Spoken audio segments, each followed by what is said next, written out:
Julie, I remember when Star Wars was about to open nearly 20 years ago. No one knew what to make of it, including the theater owners that were about to show it and the movie studio that was about to release it. That's how out of left field it was to present a mainstream science fiction fantasy at that time. But after one day in theaters, the doubters were silenced for all time. I recently had the chance to ask George Lucas about the genesis of this movie phenomenon. We'll be safe enough once we make the jump to hyperspace. Besides, I know a few maneuvers. We'll lose them. Star Wars started out as a mere movie. It's become a part of our contemporary popular culture. But as I learned, its creation was a series of happy accidents. For starters, it was frustration over not making a more serious movie that helped fuel George Lucas to work in the field of science fiction.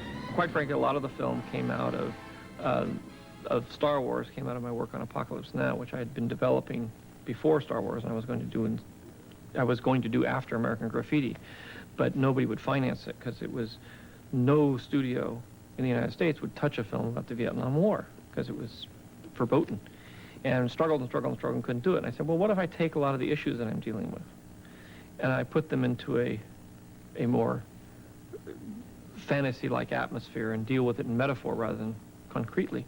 Maybe it'll be easier to digest, and it was. Indeed, Lucas got to deal with a senseless war in outer space, a young man's search for identity and inner peace, and the existence of a higher force. Kid, I've flown from one side of this galaxy to the other. I've seen a lot of strange stuff, but I've never seen anything to make me believe there's one all-powerful force controlling everything. Then there was the matter of special effects, revolutionary effects like these, which no one had seen before.